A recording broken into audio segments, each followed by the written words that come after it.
The new Lloydminster Nissan is moving. We'll be temporarily relocating to the Big Blue Building on Highway 16 West, formerly known as Border City RV. And before we have to tediously move every single vehicle on the lot, we'd rather sell it. You can save today on our incredible Nissan lineup of cars, trucks, and SUVs. Move a new or pre-owned vehicle to your driveway with deep discounts. The moving out sale is on now at the new Lloydminster Nissan. The new Lloydminster Nissan. We won't sell you a car, we'll help you buy one.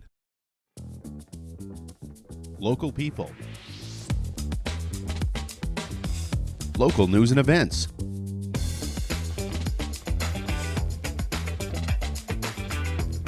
Local sports.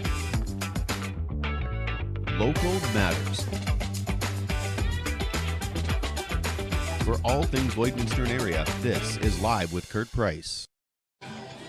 Hey, welcome inside the Canadian Brewhouse for the new Lloydminster Nissan. I am Kurt Price, and I'll tell you, it's great to be here at the Canadian Brewhouse on what is the best time of year to talk sports. Now, back at the new Lloydminster Nissan, we are moving. The new Lloydminster Nissan is moving to Border City RV. That's the Big Blue Building on Highway 16 West. You can't miss it. It is a huge building. We'll be out there starting in December, and every day will be an indoor sale. But until we get out there, the moving sale is on right now at the new Lloydminster Nissan. And right now, you not only save money, but you do not pay for 6 months. Yeah, so just think of it, when you're moving and you're packing up everything, the less that you have to pack up and move is better, right? So we don't want to pack up and move everything off our lot there. So come in and we'll make you a deal. Absolutely. Make you a deal, and we'd rather sell it than move it. It's the old adage, but it is just as true today as it has been. Now, here at the Canadian Brewhouse, I mentioned it's the best time of year for sports. Game 7 tonight, the Diamondbacks and the Phillies. You know who's cheering for the Phillies more than anybody else? Who's that? The Toronto Blue Jays. Because that trade they made with Gabby Marino. Yeah, that's true. And Gurriel Jr. For Varsho, it does not look very good if the Diamondbacks not only make it to the World Series, but have a chance to win the World Series against the Texas Rangers. And also there's hockey, of course, and the Oilers are in Minnesota tonight. We're going to talk about that. Without Connor. Going to be on here at the Brewhouse as well. Yeah. So no Connor McDavid. And, of course, CFL, the Saskatchewan Roughriders, are looking for a new head coach. And the Grey Cup playoffs are just around the corner. There's 1 week left, and the games don't matter this week. How many years is that where we've been doing this show, and it comes down the final weekend, and the games don't matter? I think it's every year in the CFL. Yeah, it's beginning to be like that, and then typically you kind of knew who was doing the crossover. The interesting thing now, there's no crossover. So that's, and give credit, because many thought at one time the Stampeders were dead in the water, and the Riders could have buried them. The Riders can't win in September and October for the last 2 years. They're 0-14. Something had to give. That's what gave on Monday. Yeah, and I'm not sure it's enough. We'll ask Paul Waldo that. Oh, our food's coming. There we go. If you are faced with a cleanup from wind, fire, or water, or you're looking for help with mold or asbestos contamination, call the experts at BioClean Disaster Services. Now, not only are they experts, but they're local experts. They're the masters of disaster. It says so on the back of Jody Hurwitz's truck. And you see them around town. Really? You see them on park benches. He says master of disaster in his truck? On the back of his truck, it says the master of disaster. Does he have wrestling tights to go with it? Oh, there we go. There's our server, Paul. You're not getting a tip, Paul, by the way. And when it comes to finding a company that's going to help you out, you want BioClean Disaster Services because they're local, but more so because they're going to take care of you there's our and fine your staff family. from the brew house. There we go. BioClean Disaster Services, 1-833-246-8326. Turn the camera, wave. Call Jody Hurwitz, the master of disaster. All right, we have some great-looking food here. I got the Hosier's Clubhouse. What'd you get? Beef dip and mushrooms. But also, it's Taco Tuesday. It is Taco Tuesday. If you like it hard, like it soft, come into the Canadian Brewhouse. Yep, great deals here at the Canadian Brewhouse tonight on tacos. And, of course, there's Corona on special as well. So, love to see you down here at the Canadian Brewhouse. It's time to check in with our buddy in Regina, the guy we give a real hard time to over that 2009 Grey Cup, Paul Waldo. At Lloydminster and District Co-op, membership matters more. Because being part of a co-op means you're connected to something bigger than yourself. From long-held legacy by those who built our communities, to people you call family, friends, and neighbors. When you're a Lloyd Co-op member, you're an owner in a local business that prides itself on purpose alongside profit. You earn cash back, you help support causes that matter most, and you're building a better way of life for the next generation. Membership matters more. Paul Waldo. How many Grey Cup champions, Greg, does Paul have? He's got 3. He can only bring up 2. talk about, but yeah, there's one that Alouettes, too many men in the field. Paul, that ring is still good, isn't it? Let me tell you something, right? You gotta play to the final whistle, and the ball never lies, gentlemen. The ball But there was a final whistle. But there was a This is final true. whistle. But how does that work when you go to Mosaic and you're in the alumni lounge? Yeah, Do you wear that ring? I do not. I don't wear the rings to begin with. I know better for the safety of myself and my child. It's probably not a good idea. No, you know what though? I didn't lose one though. I lost one my rookie year, so I always remember the ones that you lost. So. Paul Waldo, if you haven't guessed, is our guest today. Former Saskatchewan Rough Rider, former Montreal Alouette, and yes, 3-time Grey Cup champion. And everybody's talking about the Saskatchewan Rough Riders right now, and it doesn't look like it's going to go away until they name a head coach. And even when they name a head coach, some of the, I guess we'll call it a little bit of a controversy that they decided to keep not only Jeremy O'Day, but Craig Reynolds is up for a topic as well. But let's start with the season that was for the Saskatchewan Roughriders, Paul. Listen, this is a team that showed it didn't even look like they wanted to tackle at the end. What happened after that Winnipeg game where this team just kind of went away? And then imploded. After the Labor Day game, it's because I think prior to that Labor Day game, they had beaten BC and Winnipeg back-to-back, right? So it would have been BC, beat Winnipeg here at home on Labor Day, and then go away. And it just seems like you win those two games against 2 of the top teams in the league with your third-string quarterback, and you find a bit of promise, and you feel like, it kind of breathes life back into you, I think. And then all of a sudden, you lose 7 straight. You don't even look like you're showing up. I mean, we got destroyed by Montreal, we got killed by Ottawa. I mean, these weren't even close football games, and then the one that really callous for me, the straw that broke the camel's back was the game here against Hamilton. Honoring George Reed that night. You got there 2013 breakup Plaza Modern induction. Happened that weekend as well. So you talk about having so much to play for, and they came out, and it was bad. It was pretty bad. Have you ever been part of a team that, for some reason, just things went off the rails? Yeah, it did. Yeah, actually, my last year, we went 3-15. That was the year that Corey Chamberlain and Brendan Tammar got fired midway through the season, and kind of got the same feel of what this team was like. There was lack of talent per se. You had injuries. Every team has injuries, and there was no gusto. There was no confidence. It just seemed like, regardless of what was going to happen, we just weren't going to be able to win a football game. So it's hard being on both ends of it. Yeah, touch on being a rider through that. Like, you were a rider living in Regina, and you can't go anywhere without somebody talking to you about it. And it's great to be in Regina and wearing the green and white when you're winning. When you're losing, she's a fishbowl. It's even exhausting when you're winning sometimes, because everybody in the dog wants to talk football, wants to talk work, wants to talk shop with you, and you do it, you love it, to an extent. But there's times you're like, I'm just here to get my gas or pick up my groceries or whatever, right? But then when you're losing, it's the opposite, because you have no answers. There's nothing really that you can say, and you feel like you owe the people an answer here. Buy the tickets, essentially, then inadvertently or indirectly pay your tickets, pay your salary. So it's tough not having an answer for me. Paul, I'm curious what the 2013 team, what they had to say about that game and this year. Like, were they kind of let down? Did they feel like they're pretty surprised? I think they're shocked. I think because everybody knew what was at stake, and we were still in in a situation where we somewhat control our own destiny in terms of making the postseason. So I think if you not only had that to fight for, but like I said, the George Reed weekend, the Plaza induction, that'd be a beautiful night for football.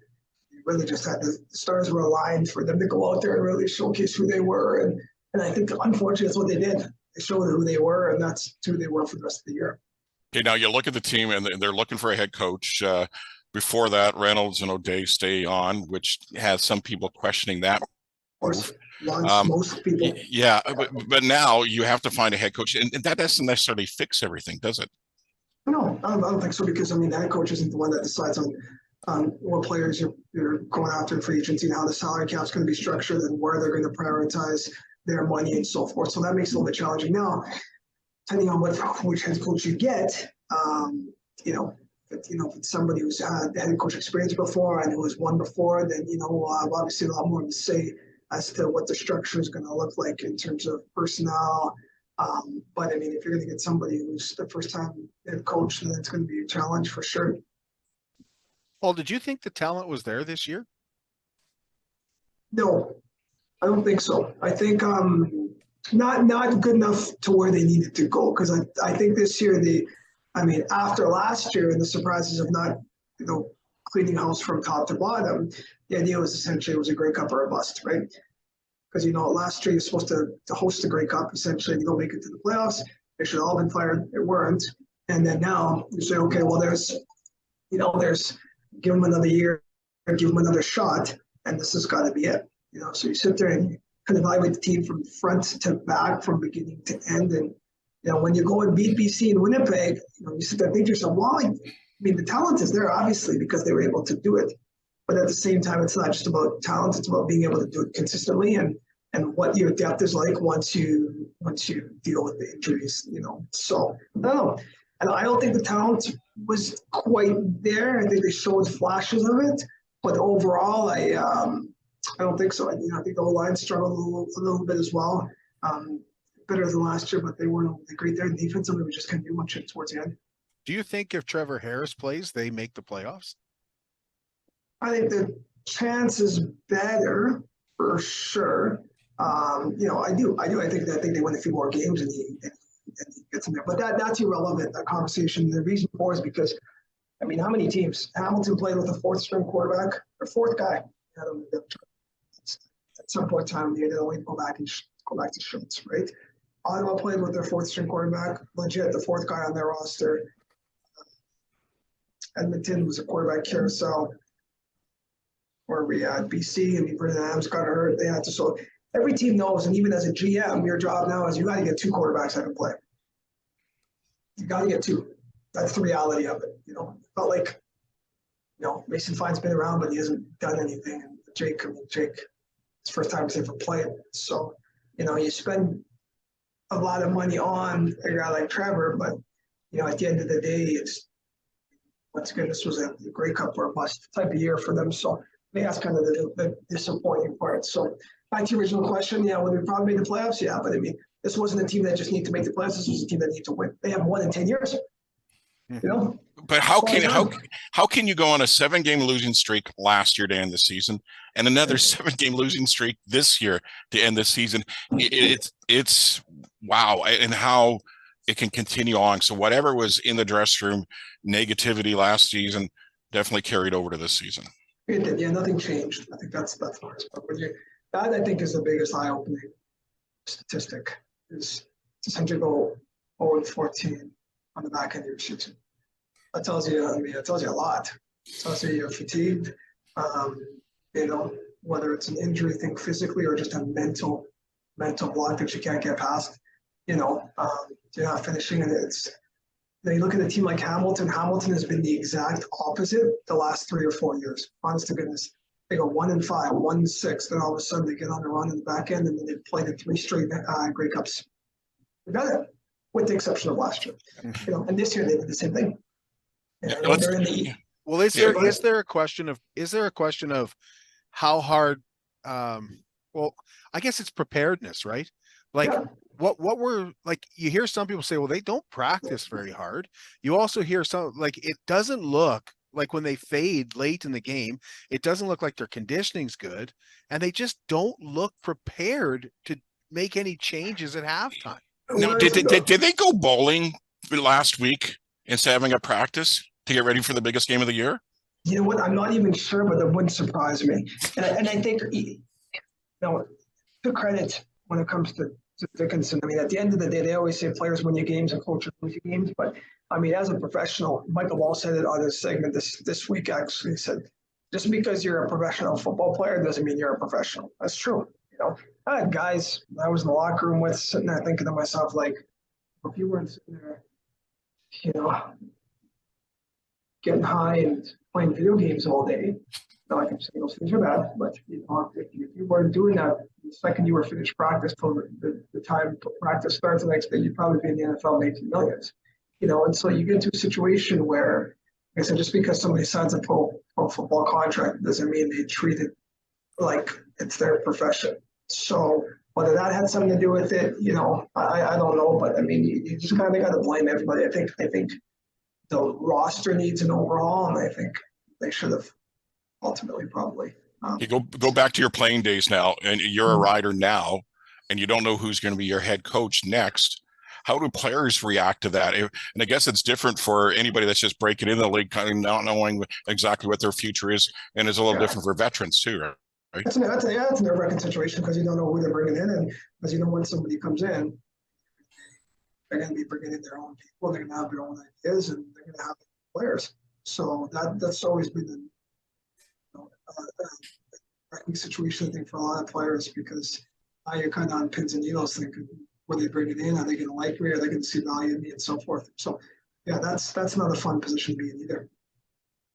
Do you have somebody that you think would make a really good coach? I know Scott Flory's name has come up. I don't know if he would be interested in leaving the U of S, but Scotty's done a phenomenal job where he's at now, and Scott will always do well regardless of what level he's at, because I think he's played it at the highest level. He is, from like I said, a player standpoint, he's not only played, exception, he's a Hall of Famer.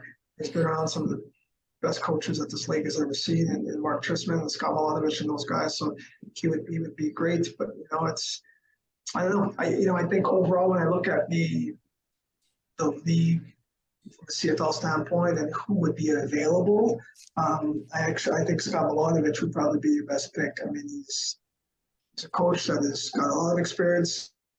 He is an offensive-minded coach, former quarterback in this league. Obviously, he was a head coach in Toronto, won a Grey Cup. He's an offensive-minded coach. He's been a head coach in this league. Comes from the school of Mark Trestman, which is as good as anyone has ever seen in football throughout this country for sure. So I think he's got a lot of contacts and stuff like that too. So I think Scott is probably would make the most sense.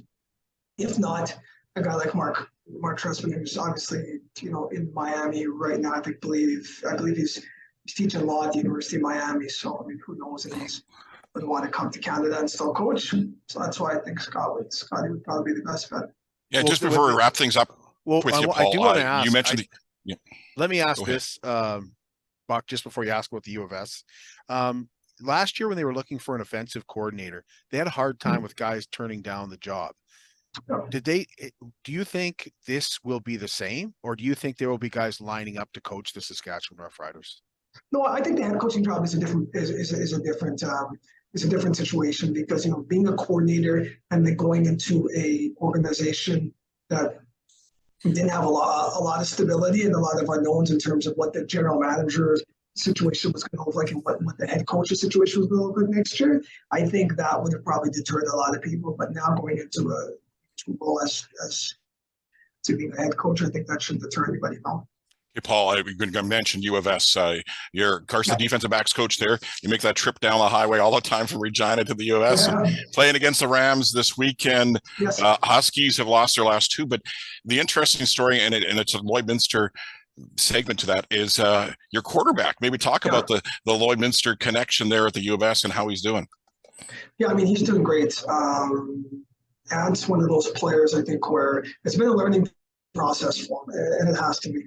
The kid's played 7 CIS games in his life, right? He's a guy that has shown an immense amount of potential and has got an arm as strong as we've seen in all the years we've been here. It's just a matter of him getting more experience and learning to kind of think what the defense is going to give him and not try to force or try to do too much. But he's shown flashes of brilliance, and so we're hoping we'll be able to get a little bit of. Yeah, you're talking Anton Amendrud, who's following the footsteps of Nias, who was one of the greatest quarterbacks of CIS history almost, and especially U of S Huskies history. Playoffs are ahead. You guys are going to be a good shot to make a bit of a run for it. Right. Yeah, I think so. Yeah, we don't really control our own fate, unfortunately. Now, we're going to be probably obviously playing this weekend a tougher one in Regina. It was a lot better than I think the record indicates, and it's I want to call it a trap game, but there's nothing scarier than playing a team that has nothing to lose. So we're gonna have to handle our own business, and we will be paying attention to what happens between Alberta and UBC, because that's going to have playoff implications as to where we go and where we play. Thanks so much, Paul. Really appreciate you taking some time for us today. Such a pleasure, guys. Can't wait to talk again. Hopefully, maybe when they do announce the head coach, and we can dive into that. And Paul won't be a member of the coaching staff? Of the Saskatchewan Roughriders coaching staff? No. Back at the Canadian Brewhouse here in Lloydminster. It's Talk About Tuesday, and everybody in Saskatchewan is talking about who the next coach of the Saskatchewan Roughriders is. Buck, you got an opinion? Yeah, Scott Milinovich. I think the other guy that kind of comes to mind and is kind of a I'm trying to think of his name now. Works in the Calgary Stampeders coaching staff. He is the grandson of Ron Lancaster. Yeah. Yeah, not Mueller. I know what you're talking about. Yeah, Mueller. Is it Mueller? Yeah, Mueller. Mark Mueller? Mike or Mark. Yeah. But yeah, it's great that he's a Canada. I don't pay much attention to what's going on in Calgary. But the thing about that is, Calgary sucked this year. Yeah, true enough. Like, Calgary got into the playoffs because the Riders sucked. That's the only reason they got into the playoffs. But I think more than anything, you bring in Milinovich, you bring in Scott, and he comes in. And he brings coaching staff with him, right? He brings so much to the table. Trestman's an interesting one. I know Paul mentioned he's teaching law down in Florida. So how do you walk away from that and go up to Saskatchewan? But you got to think, the Riders are the Dallas Cowboys of the CFL.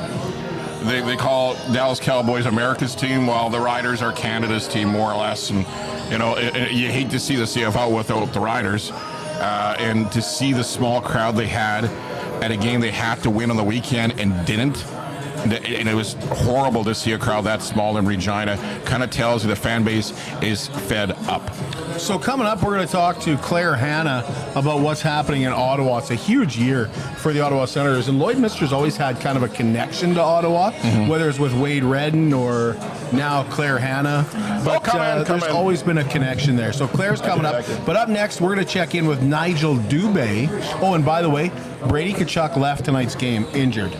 So he was just on the bench yelling at somebody. He's gone to the dressing room injured. Oh, really? So that's an interesting. And they're down 5-1 to Buffalo. Wow. Buffalo. So we're going to talk to Claire about what's going on in Ottawa. But up next, as I said, Nigel Dubé just being named the Director of Operations for Team Canada West at the World Junior Challenge. World Junior Challenge. Junior A Challenge. Yeah. Junior A Challenge.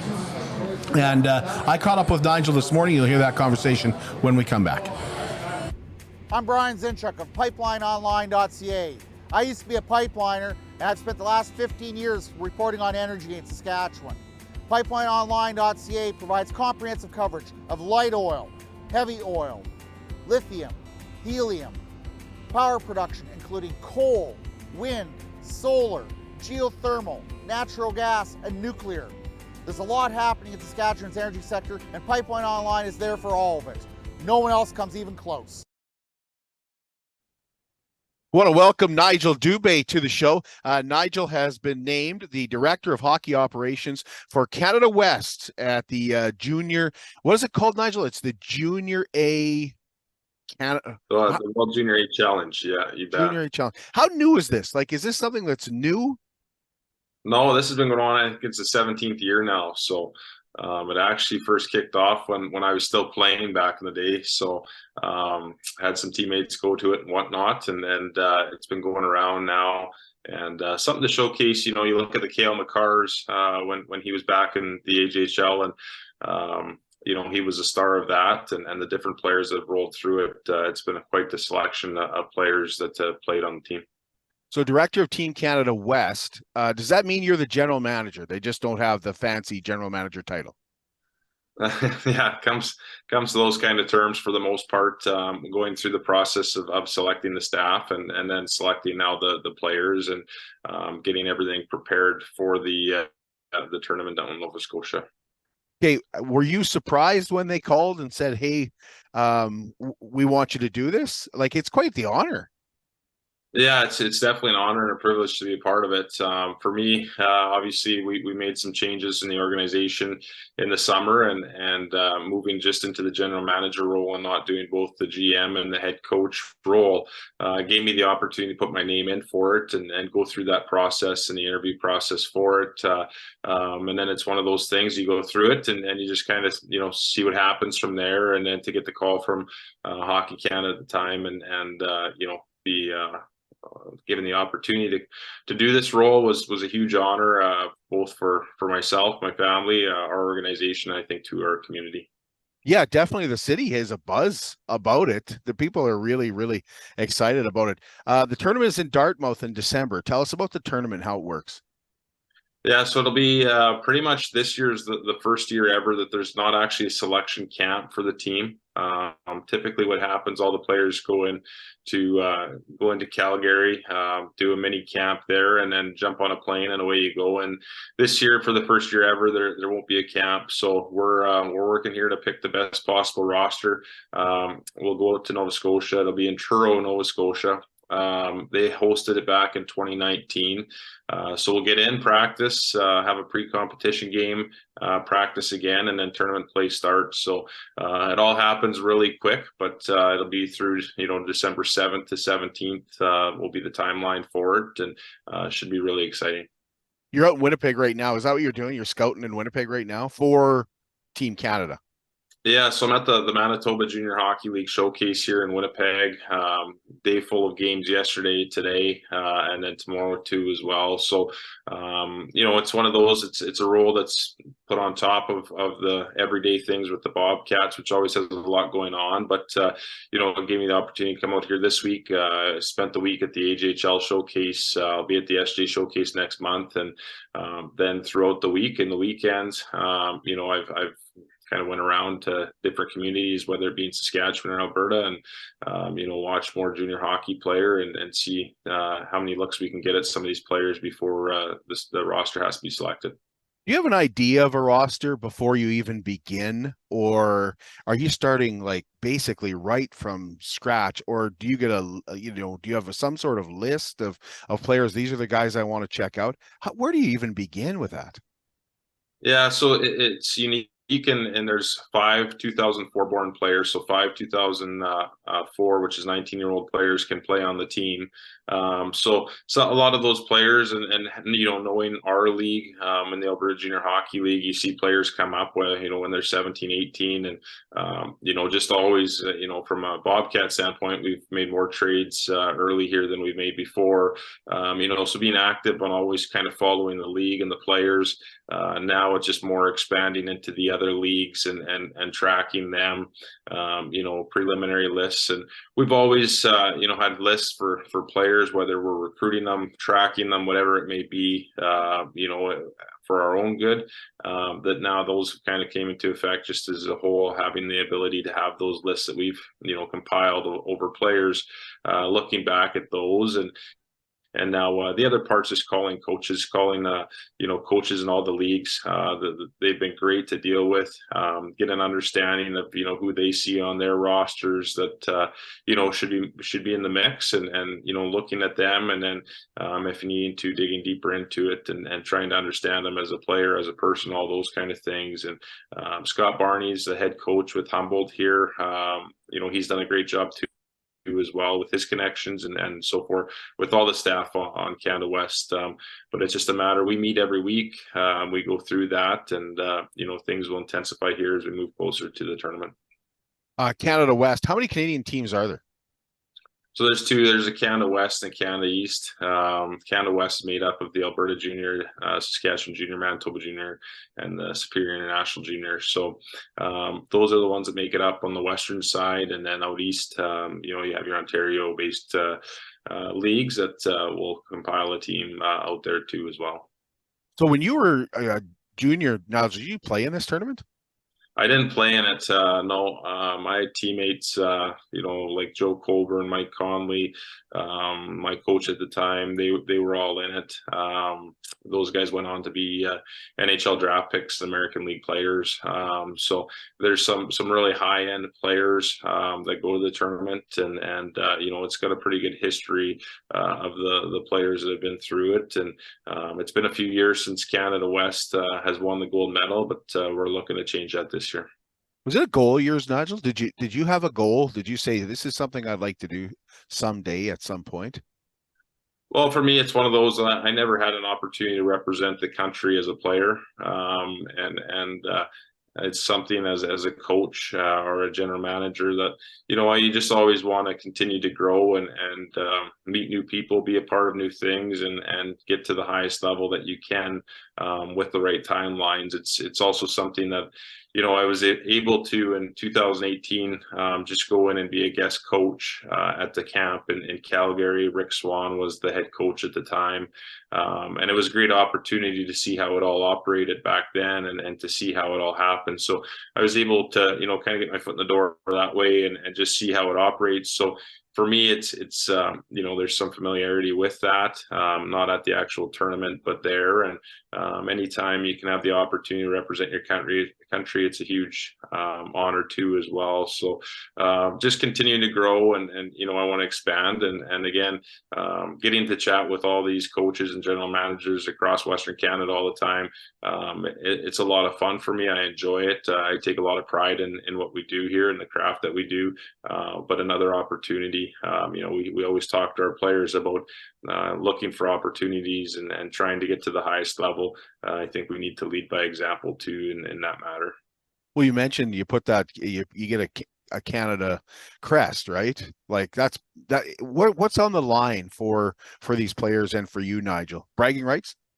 Yeah, well, it's a huge thing. I think for us, going back to it has been a few years here since Canada West has won the gold medal, and I think it's a challenge. I think that's you got to take a lot of pride in what you're doing, and we want to get at the end of the day, we want to win the gold medal. That's really what we want to do, and I think for us, it's doing everything throughout the fall, right up to the tournament, to prepare for that. And then when the players get there, to make sure that they know what's on the line for them, and the opportunity that they have to make the most out of it, and to get the most out of them to work towards that goal.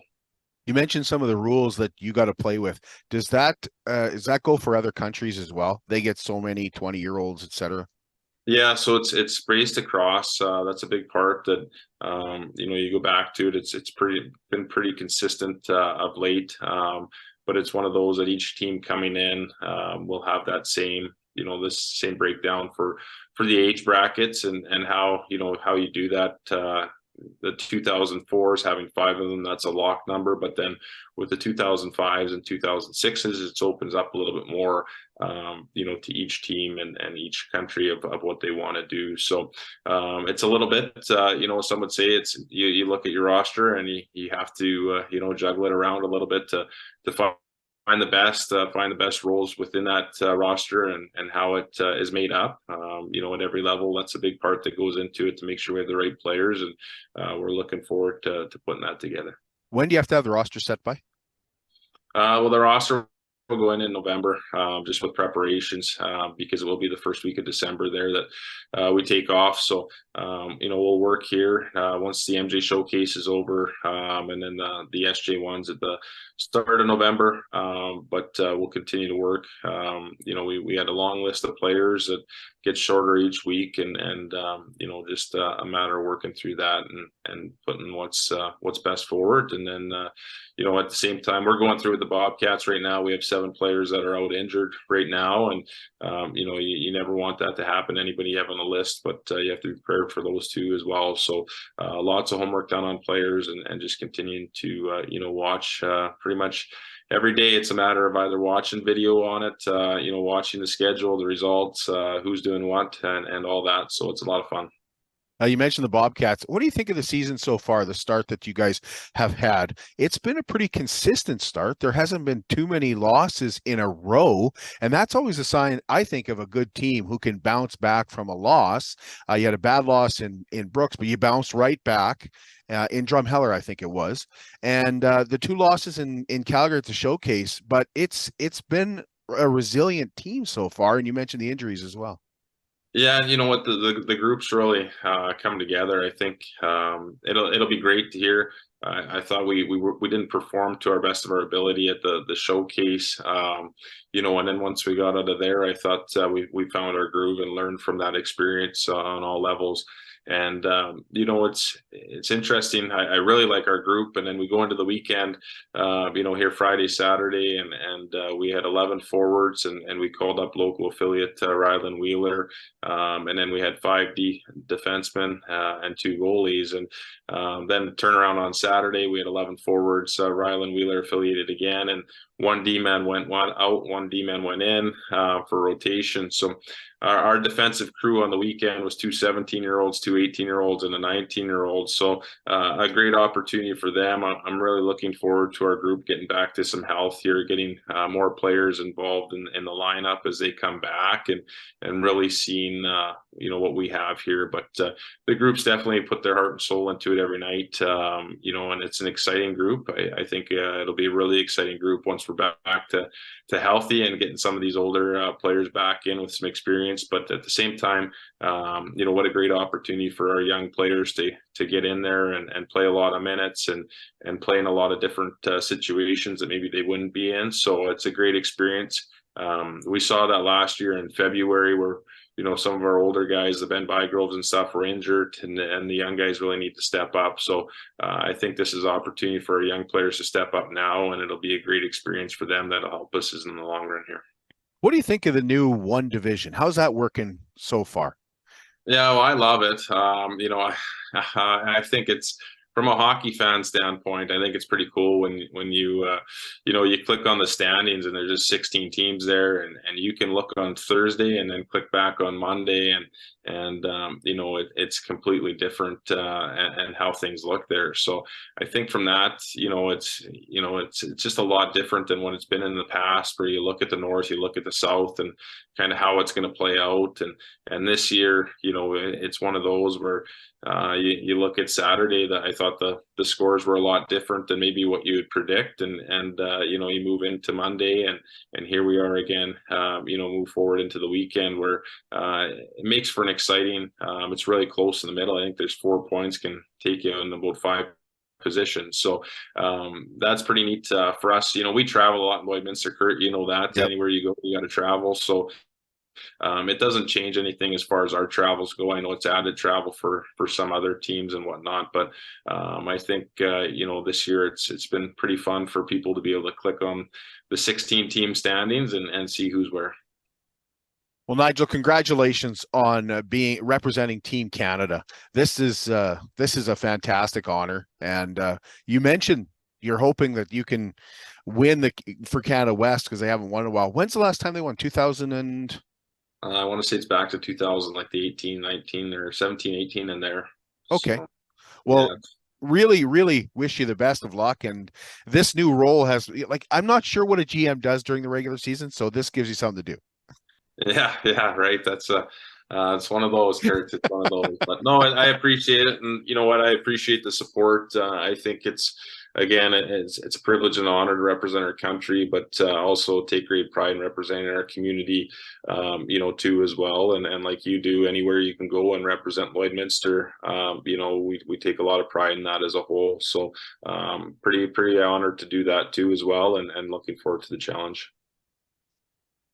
One more question for you. How's Brad making out? Yeah, it's been great. I think Brad and Jeff are doing a good job. There's obviously some transition too when you're coming from one league into the next. No different for a player. It's the same thing, and I think the good part there is the people around him, and Jeff's got a lot of experience in the Alberta Junior Hockey League. Both coaching when he was in Sherwood Park and then with us last year. So to have him around every day, and I think the transitions got better for Brad, just understanding the league, and you see with our guys getting better here, and again looking forward to getting our players back into the lineup and getting a full squad put together. I think that'll be pretty exciting too. Well, thanks for this, Nigel, and enjoy Winnipeg as best you can. Thanks, Kurt. I appreciate it. Welcome back. We want to thank Nigel Dubé. Bobcats on the road for the next 3 here, and they're sitting 11th out of 16. It hasn't been a terrible start to the season for the Bobcats. They didn't have a great showing at the showcase in Calgary. Bonnyville didn't either. No. I know I went there, I had a little bit of a layover at the airport and went and watched Bonnyville, and Black Wolves just took it to them. But more than anything, they changed the AJHL. There's no longer North and South, so it's more of a level playing field. Brooks will play against everybody instead of Brooks just beating up the teams in the South. Brooks is still, a hard team to beat. But I think it kind of makes things a little more interesting when you have a very balanced schedule. I do too. Bobcats on the road for, I think, 7. Wow. And then the next home game is Remembrance Day. Wow, well, that's so a while. They're on the road for a little while here.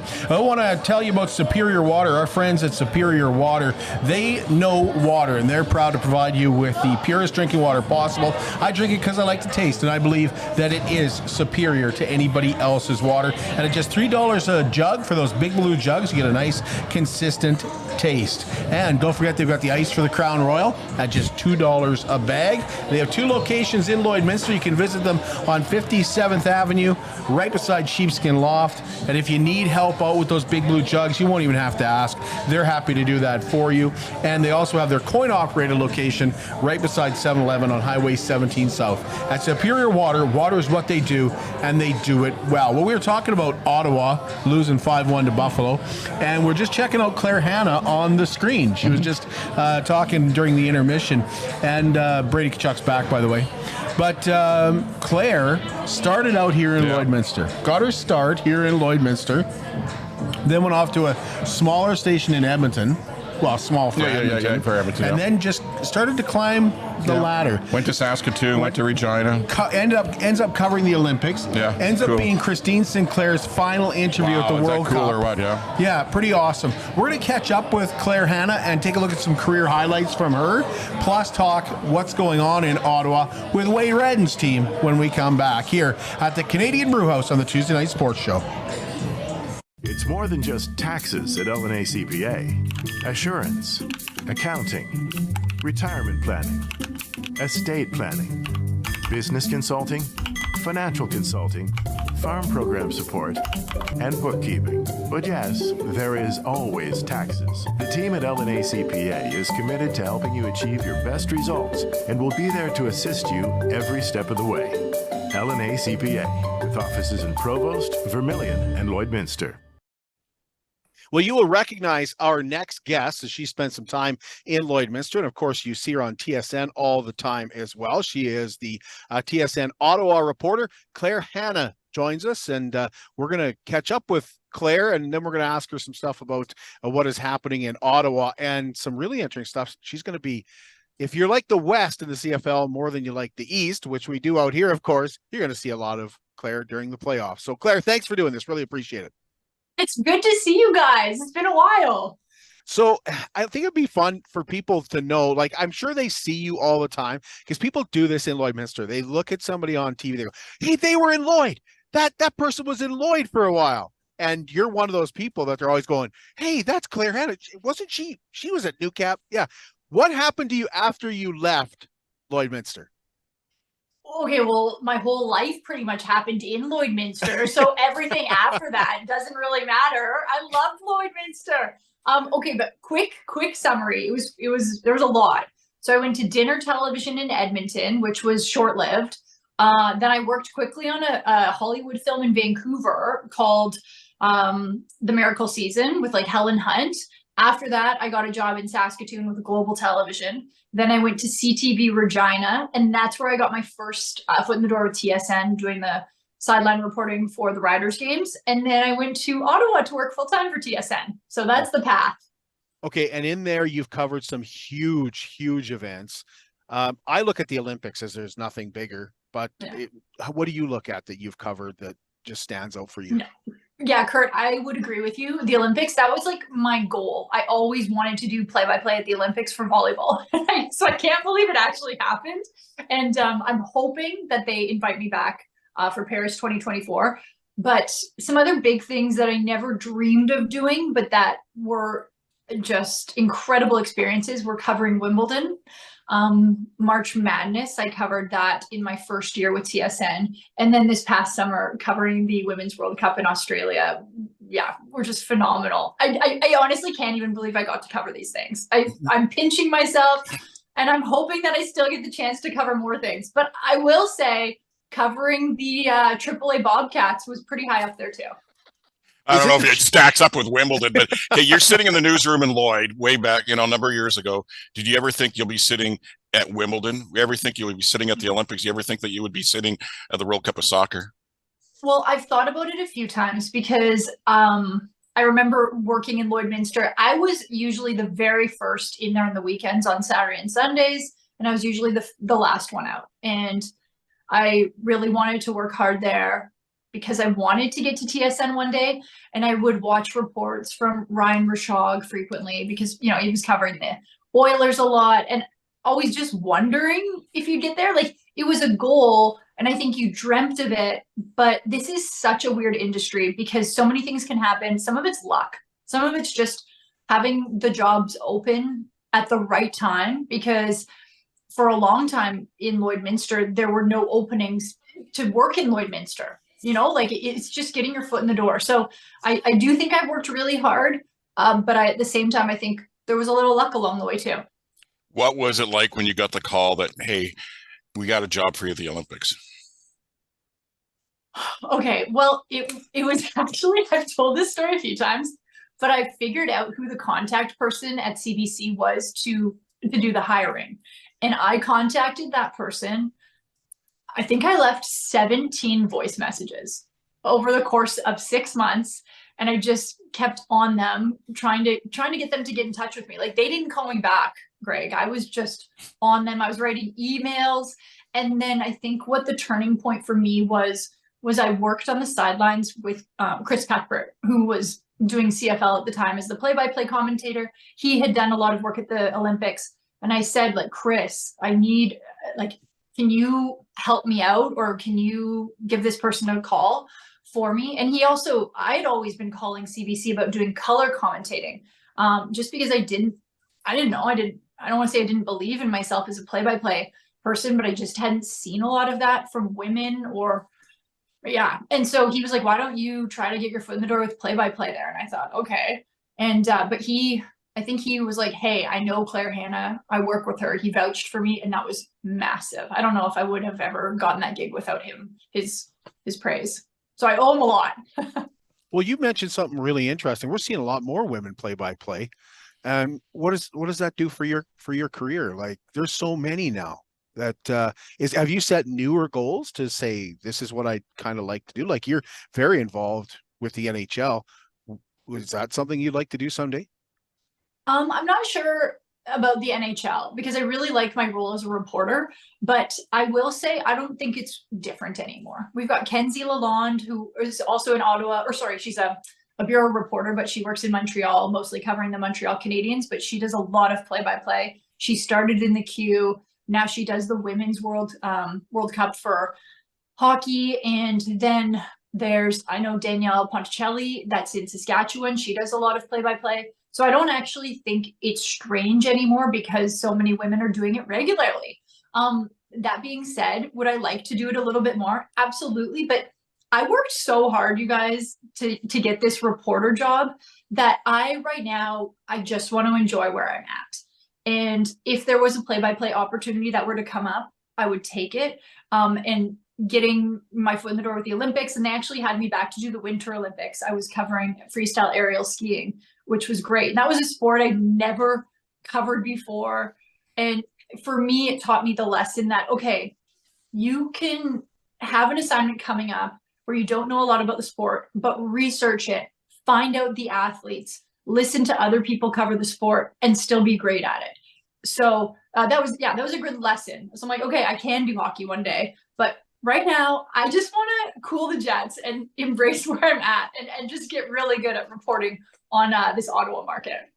Well, let's talk about something in the Ottawa market. We saw only 24,000 fans in Saskatchewan on Saturday because the team's going to miss the playoffs for the second year in a row.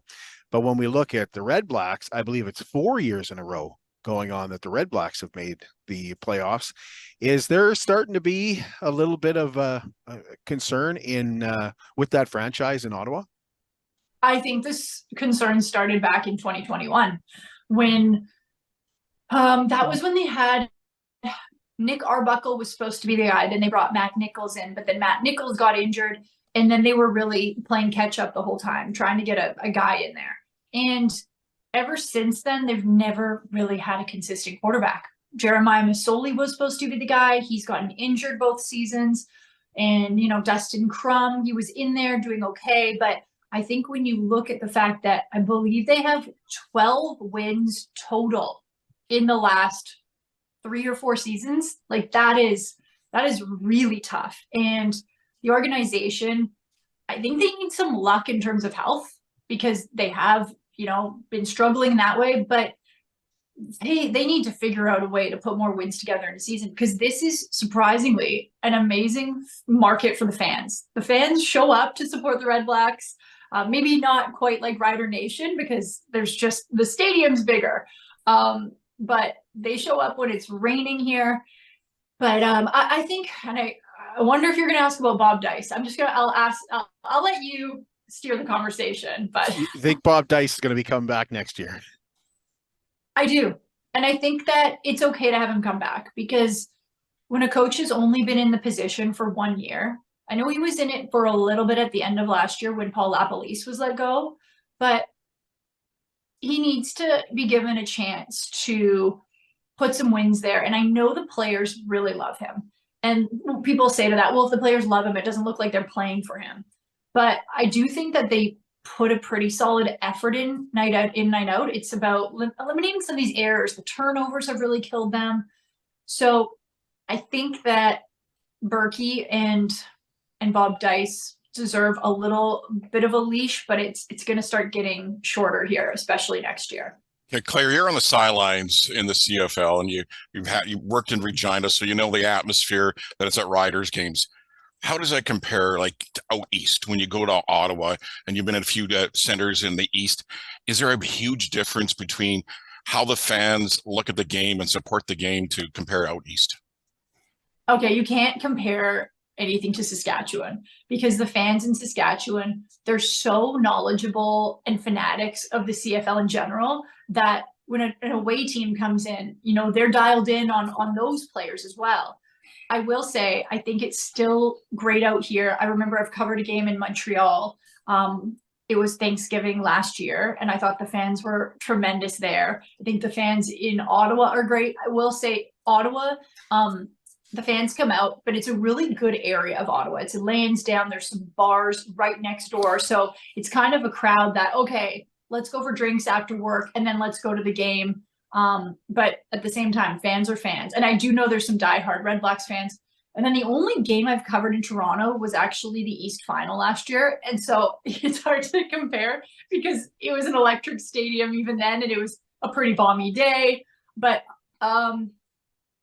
I will say the prairies like Manitoba, Saskatchewan, and Calgary it can be electric there. But I haven't covered a game in Saskatchewan for 2 seasons. So you mentioning, the drop off in fans is really concerning for the league. And I'm curious to see how things start off there next year. Let's talk about the Ottawa Senators too. And this is a huge year for the Ottawa Senators. 6 years out of the playoffs. 7 is not an option this year. I think it's playoffs or bust, right? Well, yeah, I think it's even, what is the beginning of this season going to look like? Because the last 2 Novembers have been atrocious for the Senators. And that's where they've lost a lot of steam going forward. And they've had, last year, I remember they had 5 home wins in a row to start the season, and then they dropped off in November. This year, they've had 3 wins at home, then they had the loss to Detroit on Saturday. I'm really interested to see how they rebound against Buffalo on Tuesday. But for them, it's got to be triggering to think about November, because it's really been the month that's put them in, and they've had glimmers of hope as the season have gone on, but they just haven't been able to recover. I think they've had, in the last 2 Novembers, they've had 1 or 2 wins total, which out of usually about 12, 13 games just isn't good enough. But this is a team that the young players, they want to take the next step. I think you saw a lot of that in the first 3 home games, and even against Carolina, the first loss of the season. They had a really solid first period. And Josh Norris, Tim Stützle, Brady Tkachuk, Jake Sanderson, I can go on. These are superstars. Some of them are budding. Some of them have already shown they're superstars.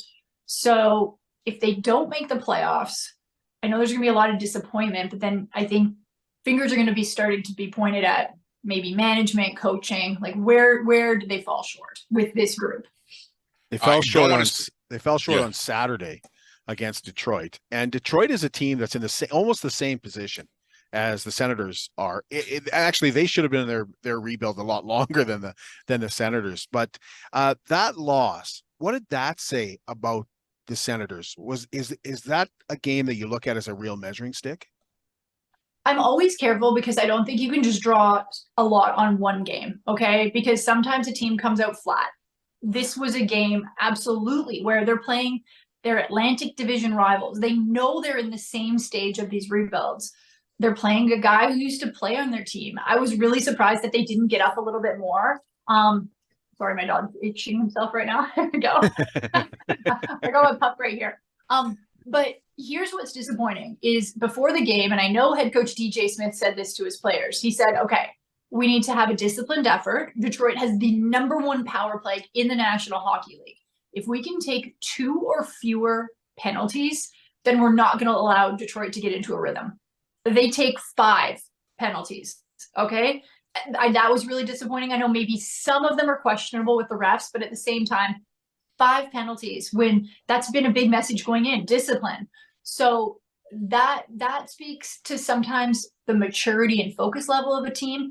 But I think they have taken a step maturity-wise. That's why I keep saying this Buffalo game. How do they respond? How do they rebound? That's where I want to see, just how they respond following a loss like that. I don't want to speak ill well of Eugene Melnyk, but ever since his passing, you've seen more of the alumni coming back in. Alfie's there now working. Wade Wrighton's there working now. Is there a different now with the ownership and that coming on board? Is there a different perspective for the fan base in Ottawa towards the Senators now? I think it's just embracing people who have been a part of the Senators fabric from the beginning. They also brought back Cyril Leader to be their president, and he was one of the people who really was a part of bringing the Ottawa Senators to Ottawa. You also saw this anthem singer, Lyndon Slewage. He came back, sang the anthem for the first time in about 7 seasons. So I think what this new ownership group, led by Michael Anlauer, is trying to do is just embrace these figures that have been so beloved in Ottawa and just make them part of the fabric here again. And Daniel Alfredson he's like the man in Ottawa, right? He was such a big player for them. He was their leader. And him, just even seeing him on the ice for the first time in a coaching role, they're not sure what it's going to evolve to, but maybe in coaching, maybe in player development. But that is so reassuring to a fan base that I think is just starving to love this team and does love this team. But attendance has still been down a little bit. I know the arena location, it's not in Ottawa, it's in Canada. That's a little challenging for some fans who want to make the drive out, on a weeknight. But that's all in the works with Michael Anlauer, the new owner, and possibly moving. But yeah, it's really neat to see the organization just going back to its roots. How far is that drive for you to get to the Canadian Tire Arena? Well, I think for most people in Ottawa, it's about 25, 30 minutes. On a bad traffic day, it can be 40. For me, on a good day, it's about 15, 20 minutes. But it is what it is. But I do think that's like when you have these arenas, for example, in Toronto, in Calgary, in Edmonton, in Vancouver, that are right in the heart of a city. It's like I was talking about with the Red Blacks. You go for a beer, you go to the game after. Hey, let's say you have a couple beers and you just want to walk home and take a taxi home. It's easy to get your car the next morning. Those types of things. Take public transport to the game. This one, you just feel like you're kind of going out to a bit of an island in Canada. So what's around that arena? Is there anything, or is it just basically by itself? That's the thing. If you want to grab a coffee, there's a kitty corner. There's a gas station with a little Tim Hortons. But if you want a meal, like you are walking, I don't want to say you can't walk, but you're looking at like a 45 to 1 hour walk.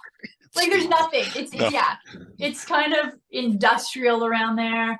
I know sometimes let's say they're making the coach available at 5 p.m. and it's our competitor's game. And so the game doesn't start till 7 and I'm listening to the coach. If I want to go grab like a Starbucks, I just get in my car and I drive, 5-10 minutes, grab my Starbucks, come back. But it's not convenient. It's not conducive to that wild party night out. If there's one thing that everybody's talking about in the NHL right now, it's not only that Connor McDavid is hurt, but that the Edmonton Oilers have only one win this year. Claire, do you have a take on what's going on in Edmonton? Well, I look at last year, Jack Campbell in net, struggled. He was so great in the preseason this year. So I thought, okay, is that going to be the difference? And, I know Stuart Skinner also struggling. So to me, is this rooted in goaltending? I think they are both fantastic goalies. I think it maybe is something mentally. Maybe they're putting too much pressure on themselves. Are the guys in that locker room embracing them and supporting them after they have a bad game? I like to look at the mental side of things. So to me, maybe it's defensive breakdowns, having guys play more of a two-way game. That's my short take on it. Well, Claire, you're going to be out west. You're going to be watching some CFL football, covering the West, and the way it looks, you're going to Winnipeg. So congratulations. Enjoy. Hey, I love the prairies. You guys, I embraced Lloydminster. I loved it out there. There's no bad weather, just bad dress. Okay. So I got my toots ready. I got my mitts. I got my hand warmers. I'm ready. I'm bundled up. There's two places you don't want to go in Western Canada. One is Winnipeg and the other one is Rosetown, Saskatchewan. Don't go to Rosetown. Nobody wants to go to Rosetown. Yeah. We both have hockey memories from Rosetown. So yeah. Okay. Claire, thank you for your time. We really appreciate it. Yeah, it was awesome chatting with you guys.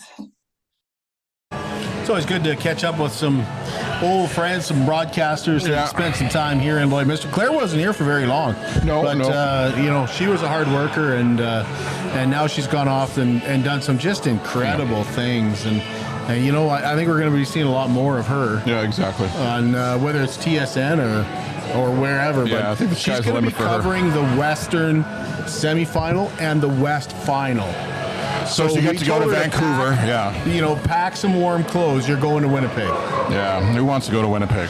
Seriously.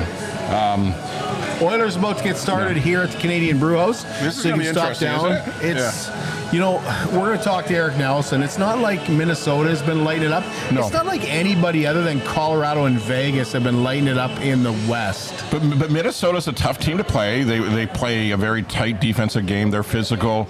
So the Oilers will have to, maybe that power play come into. And more than anything, we talk about 97 being out of the lineup, Connor being out of the lineup. And hockey is a chess game in itself, where it's all about minutes, right? Managing minutes. All of a sudden, Connor that averages 22 minutes a game. Who picks up those minutes now? And here's opportunities.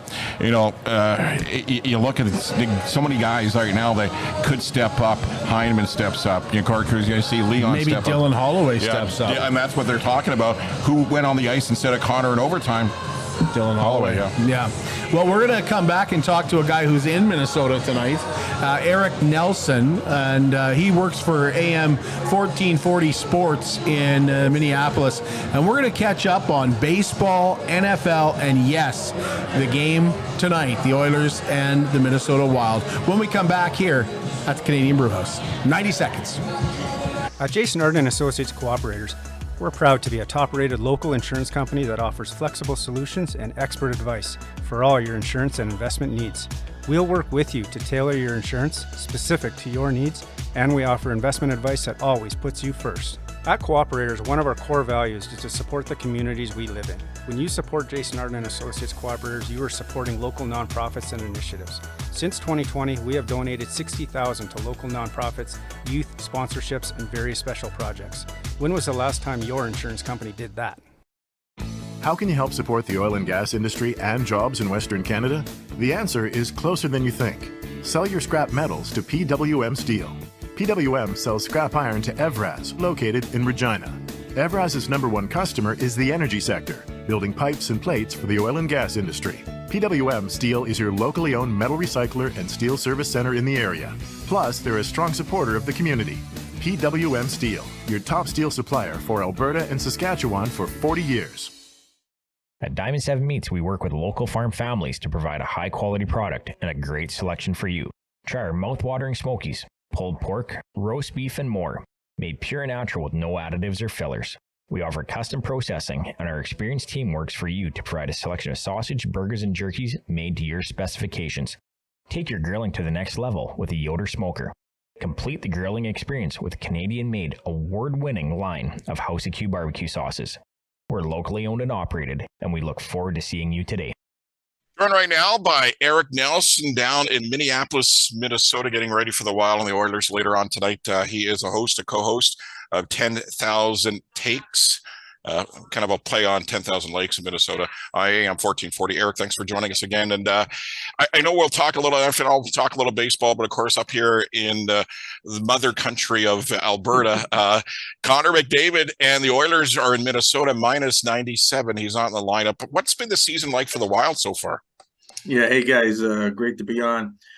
Well, it's really been a roller coaster. Opening night against Florida, the Eastern Conference champs, Philip Gustafson had a shutout. He stopped 41 pucks, one of the greatest performances by a goalie in Minnesota Wild regular season history. And then a couple nights later in Toronto, they give up 7. Austin Matthews had a hat trick. Then they go into Montreal and they get a win, and that was Marc-Andre Fleury only giving up 2, and one of those was a late cosmetic goal. And then I was at the game last week when the Los Angeles Kings skated into town. They get 7 on Marc-Andre Fleury and win 7-3. 2 of those were empty net goals. And then the other night, Columbus wins in overtime 5-4. I believe Columbus had 57 shots on goal. There's not a lot of optimism right now regarding Minnesota's goaltending and their defensive play. The Wild are going to have to tighten it up on the blue line. What's changed from last year? Well, Matt Dumba's gone. He's in Arizona playing at the Sun Devils arena out there in the desert. I think that's one of the things. I've never felt like the Wild have had elite goaltending. Look, we know Marc-Andre Fleury's going to the Hall of Fame, but Minnesota's catching him at the end of a storied career. He's up and down. They like Gustafson, but I think they need more consistency. It's a team with some firepower. Obviously, you got Kirill Kaprizov and Joel Eriksson-Ek and some of the other players, but I believe Minnesota's on this treadmill where they're good enough to get in the playoffs. It's usually one and done. Sometimes they get to the second round, and then it's rinse and repeat the next season. They have not been able to go on a deep run. Really, they've only done it once in franchise history, and they've been around now for 23 years. So things need to change, but I'm not sure they're going to change when you look at the West with a team like Vegas. The Kings are going to be good. Edmonton should get better, right, guys? Colorado. And then we all wonder here in the Midwest of the U.S., The other Connor Bedard and the Chicago Blackhawks, how's that going to play out? Now, Connor not being in the lineup tonight for the Oilers, and he's a big draw wherever he plays. Him not being in the lineup, I know we were talking just before this interview that you were going to go and then found out 97's not in the lineup. Well, I'll probably do something else tonight. But is that the sense there in other markets when McDavid's in the lineup, a lot of people come to the games? Exactly. Now, my kid's going to be there. But here's the deal. First of all, this is an 8 o'clock Central start tonight in St. Paul. So it's a little later. It's Tuesday. It's, a work week. And when you see that Connor McDavid is not playing, I mean, this is a marquee guy, as you guys know, Hart Trophy, favorite in the NHL. And wild tickets are usually spendy.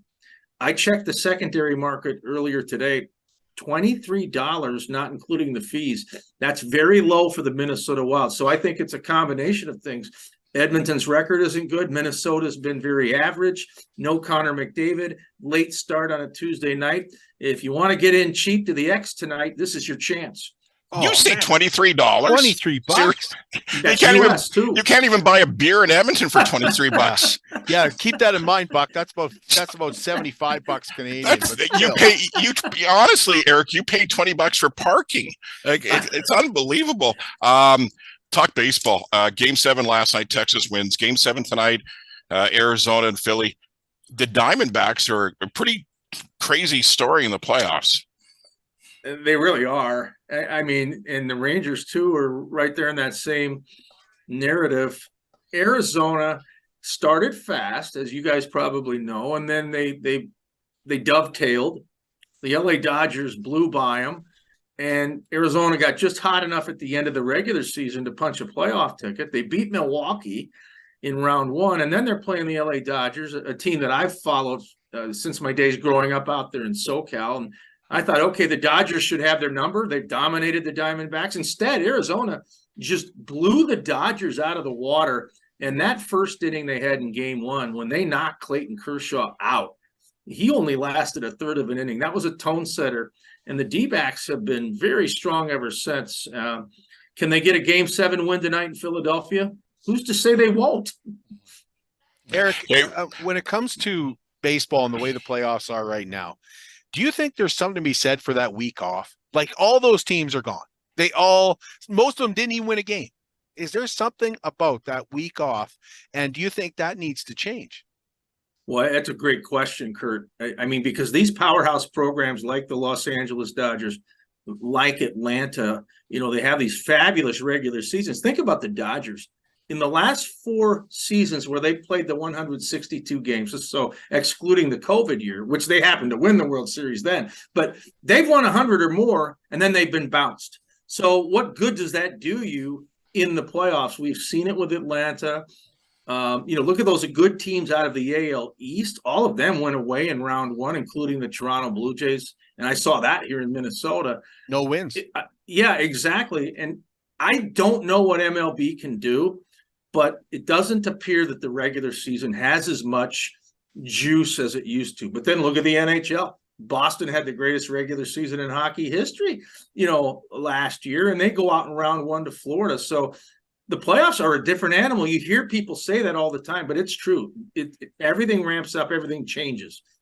Right behind you is Target Field. That's in the frame picture there. That is where the Jays season came to an end. You covered that.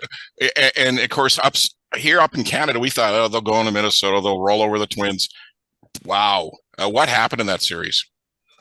Well, the Twins finally won a playoff game, which was like exercising a demon here in the Twin Cities and all across Minnesota. They had lost 18 in a row in the postseason, North American professional sports record. And then they win the series. But I'm going to tell you, and after that game 2, when the Twins won over the Blue Jays, I talked to, Buck Martinez and Dan Schulman, some of the radio and TV guys for the Blue Jays, and nobody in the ballpark could believe that John Schneider, and I know it went up top to the front office, that they yanked Jose Barrios so soon after 47 pitches in the 3rd inning. I mean, his cardinal sin was walking Royce Lewis. Well, Royce Lewis has been an unbelievable player. I'd rather walk him than watch him go deep.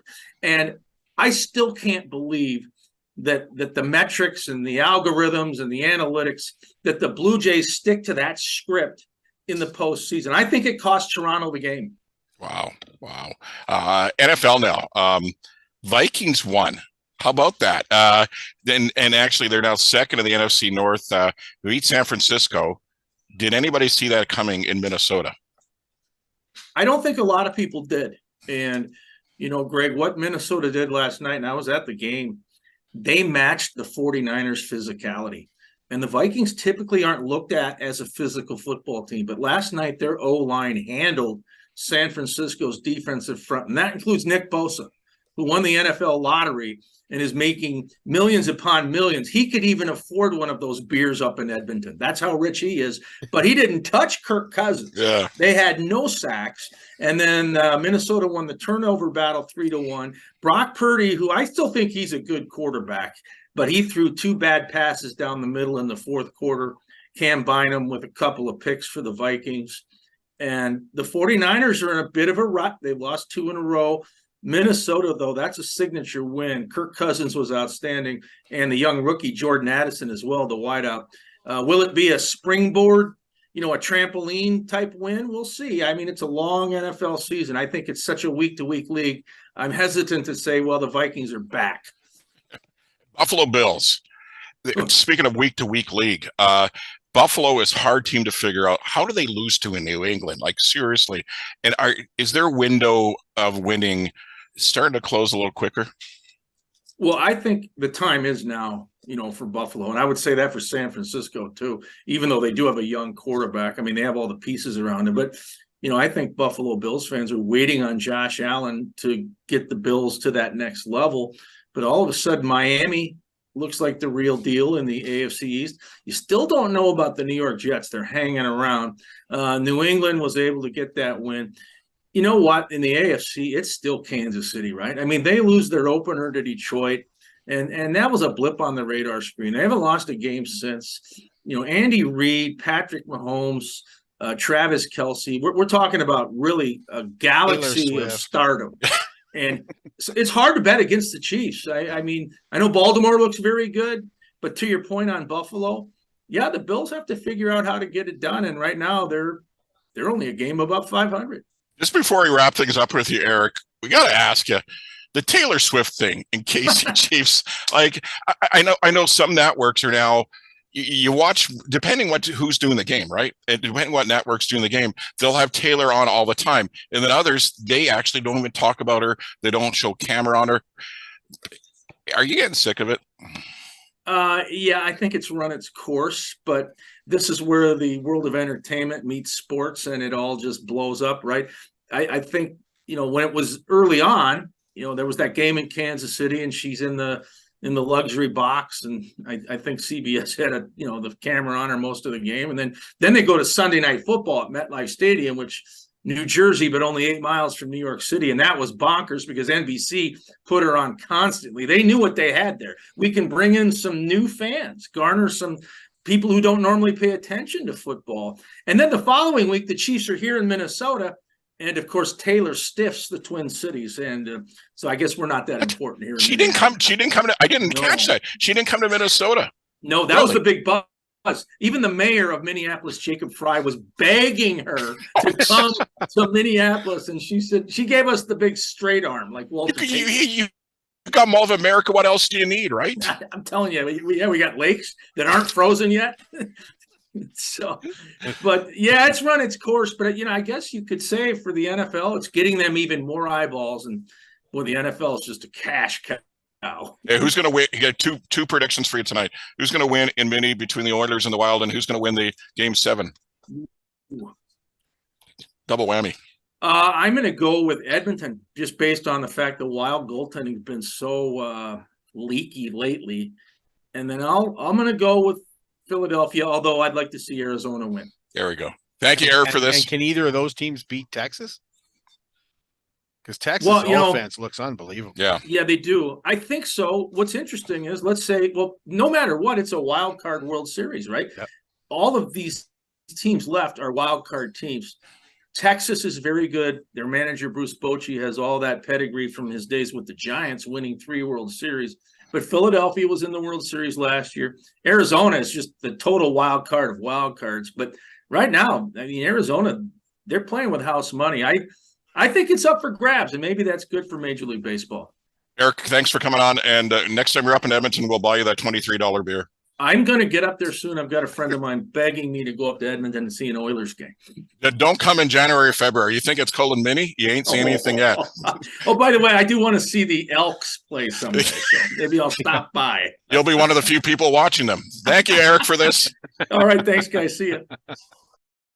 Our thanks to Eric Nelson. His Minnesota Wild are down 1-0 to the Edmonton Oilers. That game on here at the Canadian Brewhouse. Yep, they got it on here at the Canadian Brewhouse.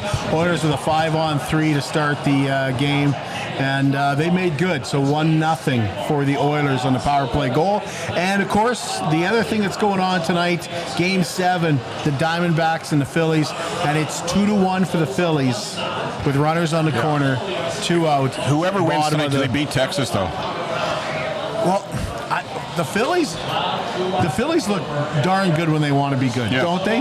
Like when they got mad at Atlanta, they were good. Yeah. And Garcia for Texas has just been unbelievable. He's been a machine. He's a beast. Yeah, he's a beast. Yeah, that Friday night game was one of the best ball games I've ever seen. Yeah. Like guys do not like each other on those teams. No. But this is the best time of year. I'm telling you, baseball, hockey, football, it's all going right now. Honestly, how many people out there watching tonight after the Blue Jays lost out to the Twins, your interest in baseball went like that? Yeah. And then it picked up to the Oilers, and then the games are like 8-2, 10-2. Like there's a bunch of routes in there too. So I'm back with you tomorrow, and we're going to talk about the downtown and what's happening there, and then we got the mayor coming in on Thursday, and we're going to talk about public transportation and the big news of the day today. Of course, Aaron Buckingham stepping down as councillor, so we'll talk to him about that too. But here at the Brewhouse tonight, the Oilers are on. It's Taco Bout Tuesday, and don't forget. The Wild just tied it. And don't forget, here at the Canadian Brewhouse on Saturday night, you got a chance to win some awesome prizes with their costume contest. Saturday night starts at 7 o'clock here at the Canadian Brewhouse.